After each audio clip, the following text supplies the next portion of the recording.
अध्यक्षज्यू महाधिवेशनको दिन त बढाइ गर्यो थुप्रिन थाल्यो हैन के भन्नुहुन्छ फरक मत भनेर त्यस्तो विवाद हुने खालको एउटा पनि छैन। तपाईहरु कोही भ्रममा नपर्नु होला। दस्तावेजलाई परिमार्जित गर्न सहयोग पुग्ने ढङ्गले राख्नु भएको छ सबै कमिटीहरुले। न्यौपानेले त कडा बोल्नु भर्यो 10 वटा पोइन्टहरु हैन केही कडा छैन। मैले हेरिसके त्यस्तो छैन। हाम्रो महाधिवेशन बडो व्यवस्थित रूपले बडो अनुशासित रूपले जस्तो कार्यक्रम बनाएको त्यही अनुसार गइराखेको छ। तपाईहरुले पनि देख्नुभयो होला।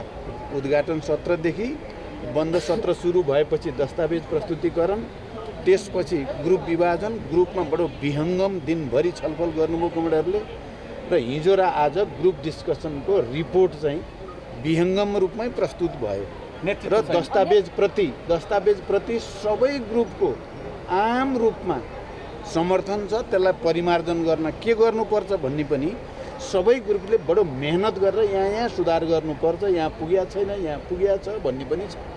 दस्तावेजको मूल स्पिरिटप्रति जोडदार समर्थन गर्दै सबै 24 ग्रुपले क्लियर हुनु होला। फेरि यहाँ बाहिर कन्फ्युजन तपाईहरुले नपार्नु होला बेकारमा। हाम्रो अलि अर्कै खालले गइरहेको छ यो महाधिवेशन र अब भोलि हामी चाहिँ स्पष्टीकरण हुन्छ अध्यक्षको चाहिँ मूल रूपमा हामीले उठेका प्रश्नहरूबारे स्पष्टीकरण हुन्छ। त्यसपछि केन्द्रीय समितिको निर्वाचन हुन्छ। अध्यक्ष नेतृत्व चाहिँ कसरी हाले नि त केन्द्रीय समितिको निर्वाचन हुन्छ। त्यसपछि पदाधिकारीको निर्वाचन। महासचिवमा रोचक भिडन्त जस्तो छ छैन, त्यस्तो केही छैन। त्यसको विकल्प सोच्दै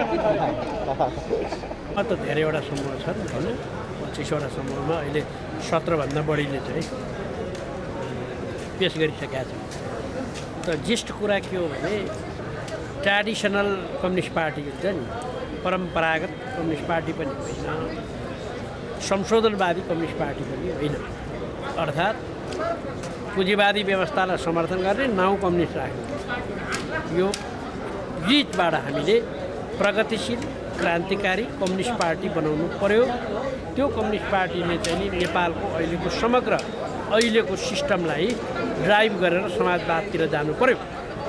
यसको निम्ति कल्चरल रिभोल्युसन, सांस्कृतिक क्रान्ति, सांस्कृतिक परिवर्तन हुनु पर्यो।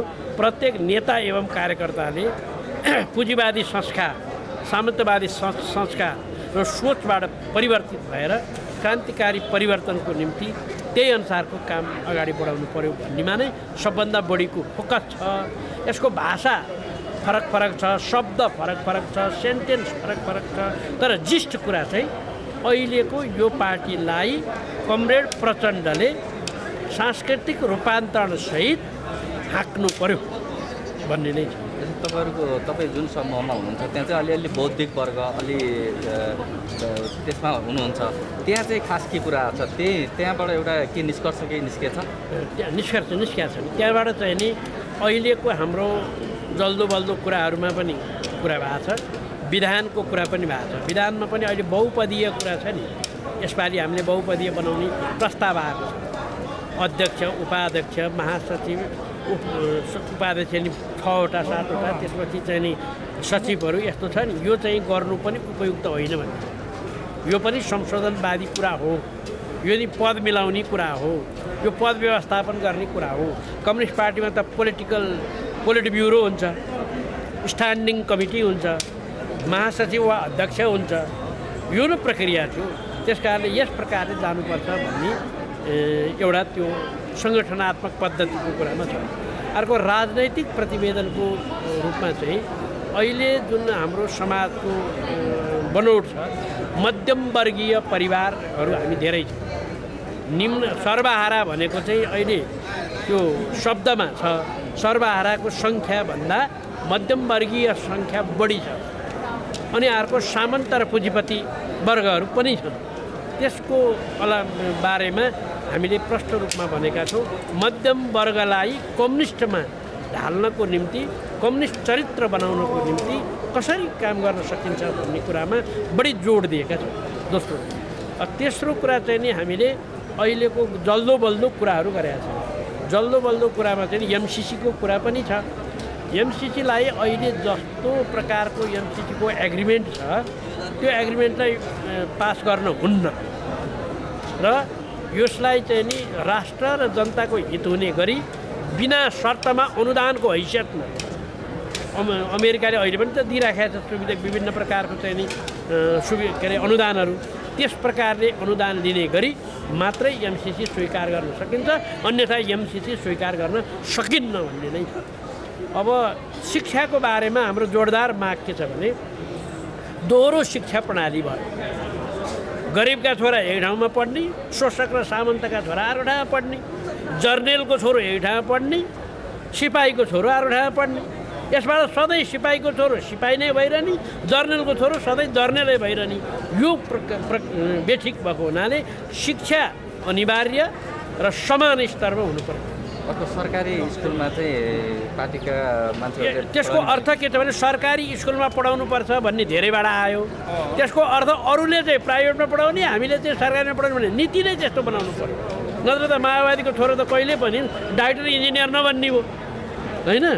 त्यस कारणले सरकारी स्कुललाई अपग्रेड गर्नु पर्यो, प्राइभेट स्कुललाई सरकारीकरण गर्नु पर्यो, सामुदायिकरण गर्नु पर्यो, सार्वजनिक गर्नु पर्यो। अर्को एउटा चाहिँ जस्तै प्रचण्ड पथ र प्रचण्ड विचार भन्ने पनि आइरहेको छ कुरा, यो के हो? प्रचण्ड पथ प्रचण्ड विचारको बारेमा प्रचण्ड पथ कमरेड प्रचण्डले नै सस्पेन्ड गर्नुभएको हो। अहिले त्यो गरेको अलि मिलेन कि भन्ने पनि आएको छ केहीबाट। अहिले प्रचण्ड विचारमा जानुपर्ने अवस्था भइसक्यो भन्ने पनि छ।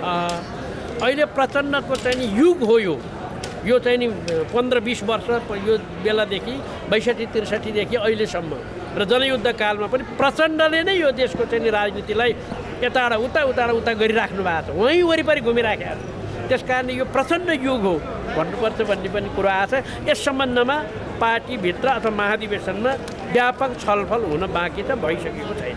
अन्त्यमा चाहिँ जस्तै अब निर्वाचन प्रक्रिया चाहिँ कहिलेदेखि अगाडि बढ्ने के हो? अब आजभरिमा यही हुन्छ। यसलाई भोलिबाट चाहिँ विधान पास भइसकेपछि, विधान पनि पास हुनुपर्छ, विधान पास भइसकेपछि निर्वाचन प्रक्रिया सुरु हुन्छ। निर्वाचन प्रक्रिया अधिकांश सबै पद यीबाट नै निर्वाचित हुनुपर्छ भन्ने माग आइराखेको छ। तर अहिलेको प्रस्तावित विधानमा चाहिँ के छ भने केन्द्रीय समितिले पदाधिकारी चयन गर्ने, महाधिवेशनले अध्यक्ष चयन गर्ने र केन्द्रीय समिति चयन गर्ने भन्ने मात्रै छ। अब विधान भोलि कसरी पास हुन्छ त्यसअनुसार चाहिँ यहीँबाट पदाधिकारीहरू सबै निर्वाचित हुने वा केन्द्रीय समितिले पछि गर्ने भन्ने कुरा विधान पास भएपछि मात्र थाहा हुन्छ। अघि हजुरले भन्नुभएको थियो बहुपदीय चाहिँ व्यवस्था नराख्ने जस्तो कुरा पनि यो कुरा पनि उठेको छ। किनभने यसले झन् विकृति ल्याउँछ। यसले खालि नेता व्यवस्थापनका कुरा मात्रै हुन्छ। यो कम्युनिस्ट फिलोसफी अन्तर्गतको कुरा होइन। कम्युनिस्ट फिलोसफी अन्तर्गतको कुरा त केन्द्रीय जनवादिता हो। जनवाद पनि चाहियो, केन्द्रीयता पनि चाहियो। केन्द्रीय जनवादिताबाट सञ्चालन हुनुपर्नेमा त्यसमा हामी अलि टेडिएर गएका छौँ भन्ने कुरा आएको छ। सम्भावना चाहिँ कतिको छ तपाईँले भने जस्तै हुन चाहिँ? मैले भने त्यो भने जस्तो हुन कम्ती सम्भावना छ। यो बहुपदीय नै हुने सम्भावना प्रबल छ। अहिले यो अध्यक्ष कमरेड प्रचण्डले प्रस्ताव गर्नुभएको दस्तावेजमाथि नै ग्रुप मिलाएर छलफल चलिरहेको थियो र त्यो ग्रुप लिडरहरूले चाहिँ त्यहाँ ग्रुपमा उठेका विषयवस्तुहरू प्रस्तुत गरिराख्नु भएको छ। भित्र चाहिँ के निर्वाचन हुने कुरा छ कि के छ त्यो यही नै हुन्छ भनेर आइरहेको छैन। हुने सम्भावना पनि छ र नभइकन नहुने सम्भावना पनि छ। निर्वाचनै हुन्छ भनेर चाहिँ हामीलाई आधिकारिक रूपमा जानकारी भएको छैन अहिले चाहिँ। अब 8औं महाधिवेशन भनिसकेपछि त अब नयाँ क्रान्तिकारी विचार ल्याउने भन्ने भन्नुभएको छ। के हो चाहिँ नयाँ क्रान्तिकारी विचार भन्ने चाहिँ? अहिलेसम्म यो नेपाली जुन राजनीतिमा अहिले राजतन्त्र थियो, राजतन्त्रको अन्त्य भइसकेपछि गणतन्त्र जुन स्थापना भएको छ र त्यहाँबाट अहिलेसम्म अगाडि बढेको घटनाक्रमलाई नै नेपालीपनालाई नै संश्लेषण गरेर एउटा विचार संश्लेषण गर्नुपर्छ। राष्ट्रिय अन्तर्राष्ट्रिय विषयवस्तुमा पनि नयाँ ढङ्गले अगाडि बढिरहेको छ, त्यसलाई पनि विचार संश्लेषण गर्नुपर्छ भन्ने खालको कुरा आइरहेको छ। र अहिले यो नयाँपना चाहिँ हिजो अन्तर्राष्ट्रिय चाहिँ पुँजीवादको विकास चाहिँ अहिले एउटा नयाँ ढङ्गले हिजो लेनिनले व्याख्या गरे जस्तो मात्रै नभइकन नयाँ ढङ्गले अगाडि बढिरहेको छ होइन। एउटा प्रत्यक्ष रूपमा कारखानामा काम लगाएर मजदुरहरूसँगको अतिरिक्त श्रम शोषण नभइकन अहिले एउटा डिजिटल पोइन्ट्स भन्छ, डिजिटल पोइन्ट्सद्वारा चाहिँ एउटा ढङ्गले चाहिँ पुँजीको केन्द्रित भइरहेको छ, सीमित मान्छेको हातमा मात्रै पुँजी गइरहेको छ र यसलाई यो खालको अन्तर्राष्ट्रिय अवस्था छ भन्ने कुरा चाहिँ दस्तावेजमा छ र नयाँ ढङ्गले हामीले अब क्रान्तिबाट हिजोको जस्तो जनयुद्धबाट मात्रै होइन, अहिले हाम्रो नेपालको संविधान जुन बनेको छ प्रगतिशीलै संविधान छ अहिले हेर्दाखेरि अन्य देशहरूमा भन्दा, र यसबाट नै हामीले सुधार गरेर हामी अगाडि जान सक्छौँ भन्ने कुरा नै लगभग दस्तावेजमा त्यो छ। अनि अब नयाँ क्रान्तिकारी विचार भनिसकेपछि त नयाँ मानिस नयाँ नेतृत्व आउनुपर्ने हो, तर यहाँ सुनिए अनुसार चाहिँ अहिलेको के अरे प्रचण्डज्यूको अर्को विकल्प छैन भन्ने सुनिएको के हो? होइन, विचारको कुरा हुन्छ, राजनीतिमा विचार र सिद्धान्तको कुरा हुन्छ, नयाँ हुने कुरा। अब त्यो नेतृत्व नयाँ हुने पनि हुनसक्छ र त्यही नेतृत्वले नयाँ विचारद्वारा गाइड गर्न पनि सक्छ। त्यस कारणले अहिले चाहिँ अध्यक्ष प्रचण्ड नै हो, उहाँको विकल्पमा अहिले नेतृत्व अर्को आइसक्नु भएको छैन। के त पार्टीमा सक्षम नेताहरू छैनन् त? सक्षम नेताहरू छन्, तर अध्यक्ष आफै सक्षम हुँदै अहिले चाहिँ अरू सक्षम नेताहरूले उहाँ नै सक्षम हुनुहुन्छ, उहाँको विचारद्वारा नै हामी गाइडेड छौँ अहिलेसम्म भन्ने कुरा भनिराख्नु भएको छ।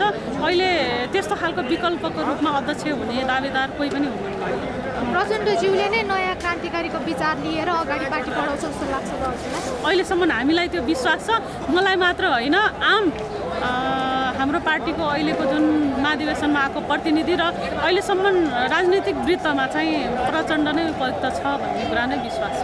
प्रचण्डको दस्तावेजमाथि हाम्रो समूह गण्डकी प्रदेशमा 2वटा समूह थियो र हाम्रो समूहले विशेषतः पार्टीको रूपान्तरणको सवालमा र अहिले जनयुद्ध र जनआन्दोलनका उपलब्धिहरूलाई संस्थागत गर्ने सवालमा निकै गम्भीरतापूर्वक छलफलहरू भए। ती छलफलहरूमा चाहिँ हामीले विशेषतः अहिले जनयुद्धबाट प्राप्त उपलब्धिहरूको रक्षा गर्न हामीले गर्नुपर्ने मेहनतको कुराहरू, माओवादी आन्दोलन किन एकताबद्ध हुन सकेन र माओवादी आन्दोलनलाई मात्रै होइन समग्र कम्युनिस्ट आन्दोलन एकताबद्ध बनाउनको निम्ति हामीले खेल्नुपर्ने भूमिकाहरू र अहिलेको समकालीन दुनियाँमा कम्युनिस्ट क्रान्तिकारीहरूले खेल्नुपर्ने भूमिकाहरू, नेपाल बाहिर पनि श्रमजीवी सरबारा वर्गहरू छन्, उत्पीडित क्रान्तिकारी वर्गहरू छन्, उनीहरूलाई केन्द्रित गर्नको लागि र नेपालबाट एउटा नयाँ आशाको दियो सञ्चार गर्नको लागि चाहिँ हामीले के गर्न सक्छौँ भन्ने कुरा गम्भीरतापूर्वक हाम्रो छलफल गऱ्यौँ। तपाईँहरूको सुझाव चाहिँ के छ दस्तावेजमा? हाम्रो सुझावहरू चाहिँ हामीले 52वटा विभिन्न बुँदामा चाहिँ सुझाव हामीले दिएको हो। सबै कुरा तपाईँहरूको बिचमा यहाँ भन्न सम्भव छैन, तर मूलभूत रूपमा जस्तै शिक्षाको कुरा गर्दा शिक्षा चाहिँ एउटा वैज्ञानिक व्यवहारिक शिक्षा हुनुपर्छ र समाजवादी कार्यक्रमसहितको शिक्षा नीति बन्नुपर्छ र त्यसको कार्यान्वयनको चाहिँ प्रक्रिया विशेषता चाहिँ हाम्रो पार्टीको नेताहरूबाट र हाम्रो पार्टीभित्र एउटा सुरुवात हुनुपर्छ। कमसेकम पार्टीको चाहिँ शिक्षा स्वास्थ्य क्षेत्रको निजी क्षेत्रमा लगानी चाहिँ पार्टीको नेताहरूले गर्नु भएन, त्यसलाई चाहिँ हटाउनुपर्छ र कमसेकम के हुनु पऱ्यो भने केन्द्रीय सदस्यका छोराछोरीहरू सामुदायिक सरकारी विद्यालयमा पढ्ने कुरा ग्यारेन्टी गर्नुपर्छ, यो अनुशासनको विषय बनाउनुपर्छ भन्ने कुरा हामीले त्यो कुरा उठायौँ। त्यस्तै गरी तपाईँको चाहिँ अरू थुप्रै कुराहरू छन्, थुप्रै तपाईँको चाहिँ नेताहरूको चाहिँ व्यक्तिगत सम्पत्तिप्रतिको मोहको विषयमा कुरा उठायो, जुन जनतामा ठुलो आलोचना भइरहेछ। जनताको चाहिँ नेताहरूको चाहिँ जीवनशैलीको विषयमा कुरा उठिरहेछ, यो सांस्कृतिक चेतनासँग जोडिएको कुरा पनि हो र जनयुद्धमा हामी जुन स्पिरिटका साथ जनताले हामीलाई हाम्रो पार्टीको चाहिँ नारा र आन्दोलनमा चाहिँ जनताले किन ज्यान दिन तयार भए त भन्दा हामीले त्यो बेलामा नेताहरूमा पनि एउटा आदर्श देख्थ्यौँ, तर अहिले नेताहरूमा त्यो आदर्शहरू चाहिँ स्खलन भइरहेछ। रातारात धनी हुने प्रवृत्तिहरू बढिरहेछ, आर्थिक अपारदर्शिता बढिरहेछ। त्यो कुरालाई अन्त्य गर्नको लागि पनि कमसेकम पार्टीमा गम्भीरतापूर्वक त्यो वातावरण हुनु पर्यो। दण्डहीनता मौलाइरहेछ, त्यो रोकिनुपर्छ भन्ने कुराहरू चाहिँ हामीले त्यहाँ चाहिँ महत्त्वपूर्ण रूपमा उठाएका छौँ। भनेपछि अहिले माओवादी चाहिँ जुन नेताहरू हुनुहुन्छ उहाँहरूको चाहिँ आर्थिक पाटोदेखि लिएर अरू सबै कुराहरू छानबिन गर्ने अथवा यस्तो सार्वजनिक गर्ने भन्ने त्यस्तो पनि हो होइन? अहिले छानबिन हुन्छ हुँदैन अलग कुरा, तर यहाँ छलफलमा उठेको र यो दीर्घकालीन पनि हुन जरुरी छ। समग्र माओवादी आन्दोलनमा बिचमा शान्ति प्रक्रियामा आइसकेको देखिएका विकृति हिजो थिएन नि त, त्यो होइन। हिजो विकृति विरुद्ध सङ्घर्ष थियो केन्द्रीय ढङ्गको, तर अहिले तपाईँको विकृति विरुद्ध सङ्घर्ष चाहिँ मलिन भयो, त्यो मधुरो भयो, जसले गर्दा चाहिँ विकृति अलिकति हाबी हो। पार्टी आन्दोलन त्यसले राष्ट्रलाई शुद्ध घाटा पुगिरहेछ। यो कुरालाई अन्त्य गर्नको निम्ति चाहिँ हामी हिजोदेखि नै यी माओवादी आन्दोलनमा जीवन देखेर लागेका मान्छेहरूले यो पार्टीको रूपान्तरणको लागि जीवन मरणको सङ्घर्षको हिसाबले दृढतापूर्वक आफ्ना विचारहरू अहिले माओवादी एसोसिएसनमा हामीले राखेका छन्। धेरै कुराहरू आएको छ होइन। समग्र नेताहरूको पङ्क्तिदेखि लिएर समग्र पार्टीको रूपान्तरणको चाहिँ प्रक्रिया भनेको यो माओवादी पार्टीको मात्रै होइन, यो देशको र यहाँको थुप्रै जनसमुदायको पनि रूपान्तरणको कुरा हो र राष्ट्रको भविष्यको पनि रूपान्तरणको कुरा हो। त्यो उद्देश्य र त्यो एउटा चाहिँ उचाइबाट हाम्रा छलफलहरू केन्द्रित भएका छन्। हामीले पहिलो कुरा प्रतिवेदनमाथि आधारभूत रूपमा प्रतिवेदनले जे दिशा दिन खोजेको त्यो सही छ। त्यसलाई अझ वैज्ञानिक वस्तुवादी बनाउने भनेको व्यवहारमा कार्यान्वयन गरेर हो। हरेक विज्ञानहरूले चेष्ट खोज्छन् होइन, परीक्षणको माग गर्छन्। एउटा खालको अहिलेको नीति कार्यक्रम विचारको कुरा छ नि, अहिलेको आवश्यकताको 21औं शताब्दीको समाजवादको विचार चाहिँ निर्माण गर्न खोजिएको छ। नेपाली विशेषताको समाजवाद कस्तो हुन्छ भनेर त्यसको आधारहरू बनाउने गरी एउटा गाइडलाइन दिन खोजिएको छ। त्यो प्रस्ताव मात्र आएर भएन, त्यसलाई टेस्ट गर्ने खालका अलि वैज्ञानिक कार्यक्रमहरू चाहिए। अझ ठोस र जनताले बुझिने भाषामा समाजवादको वैज्ञानिक समाजवाद निर्माण हो भने त्यो कस्तो कस्तो चरण पार गरेर वैज्ञानिक समाजवादका आधारहरू तयार हुने हुन् र हामी समाजवादमा कुन चरणमा समाजवादमा पुग्छौँ, त्यो खालको प्रष्ट खाका मतलब पार्टीले दिनुपर्छ भन्ने कुरा हामीले एउटा राख्यौँ। त्यसपछि पार्टीको आचरण व्यवहार पार्टी त राम्रो बन्नु पऱ्यो नि। हामी अलिकति शान्ति प्रक्रियामा आएपछि हाम्रो आचार व्यवहार इत्यादि कुराहरूमा केही जनताले मन पराइरहेको छैन। जनताले मन नपर्ने खालका गतिविधि हामीले गरिरहेका छौँ होइन। त्यो कुरा जनताले मन पराएको छैन, त्यसलाई सच्याउनुपर्छ। त्यो भनिएको पनि छ, समीक्षामा निर्ममतापूर्वक राखिएको छ र साँच्चीकै हामीले एउटा आचार संहिता बनाउँ, के अरे विधानको एउटा अनुसूची बनाऊँ र त्यसमा आचार संहिताहरू राखौँ। त्यसमा भ्रष्टाचार कुनै पनि कार्यकर्ताले भ्रष्टाचार गर्यो भने कारवाही गर्ने, नेताले भ्रष्टाचार गर्यो भने कारवाही गर्ने, गुट गरायो भने गुट पनि गर्न नदिने कि। पार्टी त गुटले त बिग्रियो त, गुटले गर्दा फुट्यो नि त। सबै पार्टीहरूमा गुट छ, त्यसकारण फुट हुन्छ र फुटले गर्दा राजनीतिमा ठुलो असर, राष्ट्रिय राजनीति र नेपाली जनतालाई ठुलो समस्या पर्ने। त्यसकारण गुटको पनि एक ढङ्गले अन्त्य गर्नुपर्छ। आचार संहिता बनाऊ के जस्तो महिलाहरूले पैतृक सम्पत्तिमा समान अधिकार पाउने संविधानले त व्यवस्था गरिसक्यो, कानुनमा पनि व्यवस्था छ, तर पार्टी सदस्यले किन लागू नगर्ने? ल पार्टी सदस्यसम्म जाँदैन भने के अरे प्रदेश समितिसम्म जाने हो कि पालिकाका समितिहरूसम्म जाने हो कि त्यसले चाहिँ महिलाहरूलाई सम्पत्तिमा समान अधिकार दिने, छोरीहरूलाई सम्पत्तिमा समान अधिकार दिने, छुवाछुत गर्न नहुने, जाति विभेद गर्न नहुने। अहिले त गर्न कसैले पनि पाउँदैन, झन् पार्टी सदस्यले त गर्नै भएन के। त्यस्तो गरेमा दण्डनीय हुने, राम्रो कामलाई पुरस्कृत गर्ने, नराम्रो कामलाई दण्डित गर्ने खालको वातावरण, जसले जे गरी पनि हुने, काम गर्नेको मूल्याङ्कन नहुने, जो वरिपरि नेता वरिपरि घुमेर गणेश प्रवृत्तिको जो विकास भइरहेछ नि त्यसलाई प्रोत्साहन गर्ने खालको अलिअलि बनेकै छ क्या। त्यसलाई कार्यकर्ताले मन पराएको छैन, जनताले मन पराएको छैन, इमान्दार मान्छेहरूले मन पराएको छैन। त्यो कुरालाई हटाउनुपर्छ है, नेताले त्यसलाई क्रस गर्नुपर्छ। त्यसरी हामी विधिमा चल्ने पार्टी बनाऊँ, वैज्ञानिक विधि बनाऊँ, त्यो विधिमा चल्ने पार्टी बनाऊँ। कसैको इच्छाले चल्ने पार्टी होइन कि, विधिले सङ्गठनात्मक सही विधि वैज्ञानिक विधिले चल्ने पार्टी बनाऊँ। विचारको कुरा जे आइरहेछ त्यो ठिक छ, त्यसलाई अझ परिष्कृत गरेर संश्लेषण गर्ने एउटा विशेष अधिवेशनको माग गरौँ भनेर हामीले हाम्रो ग्रुपको तर्फबाट त्यसरी राख्यौँ। कार्यकर्ता मूल्याङ्कनको हकमा पनि हामीले राख्यौँ। कम्तीमा 60% कार्य सम्पादन मूल्याङ्कन जनताले गरोस्, कार्यकर्ताले गरोस्, नेताको कार्यकर्ताले गरोस् र नेताको जनताले पनि गरोस् क्या। उसले गर्ने उसले दिने परिणामको आधारमा उसको कार्य सम्पादन मूल्याङ्कन हुनु पऱ्यो। उसले फिल्डमा आफ्नो वडा जित्दैन अनि त्यसो यता ठुलो कुरा गरेर त सुहाउँदैन नि। उसले आफ्नो पालिका जित्नु पऱ्यो, आफ्नो निर्वाचन क्षेत्र जित्नु पऱ्यो। त्यो खालको मतलब सङ्गठन बनाउने क्षमता त नेतामा हुनु पऱ्यो नि। 2 पैसाको काम नगर्ने होइन, मतलब अलिकति मतलब सङ्गठन 2 जना मान्छे बनाउन नसक्ने यतापट्टि ठुलो नेता बन्छु भनेर त नैतिक हिसाबले मिल्दैन है भनेर पनि हामीले त्यो क्वेसन उठायौँ। त्यसरी अर्को अब 40% हामीले त्यही जस्तो त्यही समुदाय, एउटै खालका क्षमता भएका समुदाय मतलब व्यक्तिहरूको बिचमा प्रत्यक्ष निर्वाचन प्रणाली के अरे हाम्रो यो प्रतिनिधिहरूको बिचमा छलफल चलाएर मतलब एउटा निर्वाचन गर्ने जो सिस्टम छ नि त्यो पनि हामीले 40% गर्नुपर्छ भनेर हाम्रो ग्रुपको तर्फबाट सुझाव दिएका थियौँ। जे होस् हामीले गम्भीरतापूर्वक अध्ययन गऱ्यौँ। म आफूले पनि त्यसलाई दुईचोटि पढेर मतलब दोहोऱ्याएर हेरेँ। विषय हेर्दाखेरि साह्रै मतलब अहिले राष्ट्रिय स्थिति मात्रै होइन अन्तर्राष्ट्रिय कम्युनिस्ट आन्दोलनलाई गाइड गर्ने खालको विचार त्यहाँ निर्माण गर्न खोजिएको छ, दिशा दिन खोजिएको छ, मतलब कार्यदिशा त्यो खालको आएको छ र आउन त राम्रो आयो। अझ यसलाई पनि परिष्कृत गरौँ र खास विज्ञान यस्तो विज्ञान हो कि त्यो व्यवहारमा पुष्टि होस्, सफल बनोस्, त्यो ढङ्गले हामी जाउँ भनेर विशेष गरी यही कुरामा हामी केन्द्रित भएर छलफल चलाएका थियौँ। माओवादीको लागि प्रशासनिक प्रदेश पनि मानिन्छ होइन, त्यो विषयमा चाहिँ तपाईँहरू उहाँहरू त्यो प्रदेशबाट आएका मान्छेहरू यहाँ आएर जुन हामी सामन्तवादको विरुद्ध लडेका मान्छेहरू फेरि काठमाडौँमा आएर त्यस्तै व्यवहार देखियो भन्ने पनि कुरा आइरहेछ। त्यसमा केही भएको छ कि छैन? अनि व्यवहार भन्दा पनि हामीले त के माग गरेका छौँ भने कर्णाली माओवादीको यसै पनि आधार इलाका हो, त्यसमा समाजवादको भ्रूणको अभ्यास हामीले गरौँ न। अहिले रुकुममा हामीले एउटा प्रयास गरिरहेका छौँ कि सहकारी समूहहरू बनाएका छौँ, श्रम सहकारीहरू बनाएका छौँ। अब 6000 त त्यो सहकारी समूह बनेका छन्, 6000 सहकारी समूह छन्।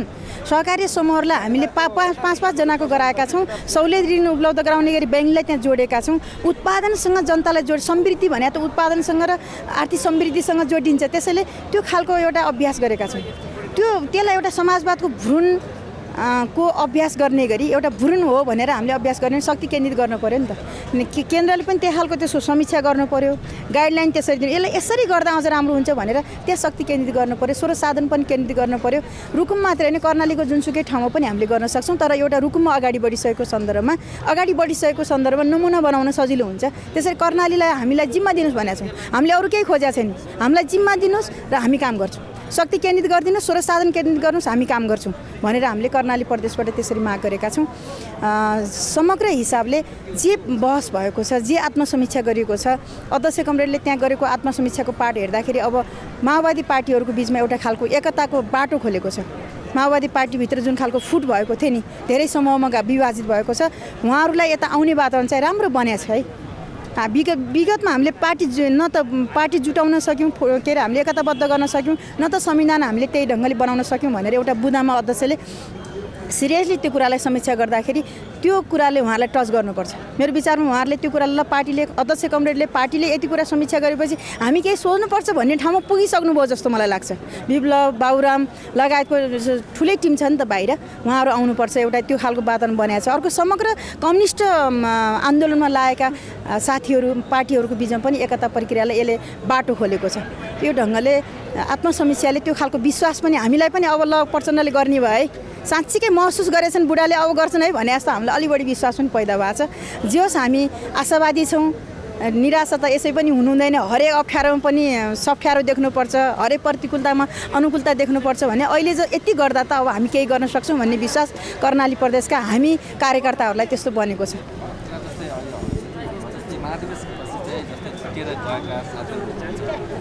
लामो समय योगदान पनि छ माओवादी, उहाँहरू आउने सम्भावना कसरी सम्भव देख्नुहुन्छ? उहाँहरू पनि त्यहाँ गएर के प्रगति गर्नुभएको छ त? उहाँहरूले भनेअनुसार के हुनेछ त? उहाँहरूले पनि सही समीक्षा गरिनु भएको छ नि। हिजो एउटा बादलको टिम आयो, यहाँ बादल लगायत केही मान्छेहरू मात्रै उता जानुभयो, अरू साथीहरू त यहीँ हुनुहुन्छ नि त। उहाँलाई पनि त्यो फिलिङ भइरहेको छ होला। वास्तवमा आफ्नो सोच त यतापट्टि माओवादीमा हुने, एमालेसँग काम गर्न कति गाह्रो भएको छ होला। हामी पनि त्यसको अप्ठ्यारोको अनुमान गर्न सक्छौँ कि कतिपय मान्छे कहिलेकाहीँ बाध्यताले पनि समस्यामा पर्छ। त्यसो हुँदा धेरै माओवादी पार्टीबाट अलग्गेका नेताहरूलाई के फिलिङ भएको छ जस्तो लाग्छ भने अब माओवादी एकताबद्ध हुनुपर्छ, यसको विकल्प छैन। हामीले त्यहाँ गएर जुन ढङ्गले सोच बनाएका, जस्तो बाबुराम भट्टराईले के नै गर्छु भन्नुभएको थियो, बाबुरामको हाइट माओवादीमा बसेको भए कति हुन्थ्यो होला तपाईँहरू अनुमान गर्नु न। उहाँको हाइट कहाँ रहन्थ्यो त? उहाँ गएर त केही फाइदा भएको छैन। विप्लवले पनि केही गर्ने त देखिएन। ल क्रान्ति नै गर्छु भनेर त्यही भूमिगतै भइरहेको पनि एक खालको आशा त हुन्थ्यो नि, हामी सबैको एउटा आशा त हुन्थ्यो नि, त्यो पनि देखेन। आएर त एमाले केही कार्यकालमा होइन, केपी ओली प्रधानमन्त्री हुँदै उहाँहरू आएर शान्ति प्रक्रियामा आउनुभयो। उहाँलाई पनि केही लाग्यो होला होइन, यो हुँदैन भनेर उहाँले बेला बेला अभिव्यक्त पनि त गरिरहनु भएको छ विप्लव कमरेडले। त्यसो हिसाबले उहाँहरू पनि एउटा समीक्षा गर्दै हुनुहुन्छ र हामी सबैले समीक्षा गर्दै जाँदाखेरि नयाँ आधारमा नयाँ एकता हुने बाटो चाहिँ यो महाधिवेशनले खोलेको छ। त्यो म प्रष्टैसँग भन्छु, किनभने उहाँहरूको भावना त म पनि बुझ्छु। उहाँहरूसँग सहकार्य त हामीले पनि वर्षौँ गऱ्यौँ नि। त्यो हिसाबले चाहिँ अब एउटा राम्रो वातावरण बनाएको छ भन्ने हाम्रो विश्लेषण हो। आज 11 बजीदेखि 5 बजीसम्म कार्यक्रम भयो र बाँकी समूह 14वटै समूहका 13 जनाले, एउटा सम्पर्क समूहमा 2 समूह थियो, त्यसमा 1 जनाले बोल्नुभयो। गर्दाखेरि 13 समूहले रिपोर्ट आज प्रस्तुत गर्नुभयो। अध्यक्षको प्रतिवेदन, त्यस्तै गरी देवप्रसाद गुरुङबाट प्रस्तुत विधानको मसौदामाथि समूहगत छलफलको निष्कर्ष प्रस्तुत गर्नुभयो। आज सम्पर्क मञ्चको तर्फबाट कृष्ण अधिकारी, सल्लाहकारबाट चित्रबहादुर श्रेष्ठ, कर्णालीबाट गोपाल शर्मा, उपत्यकाबाट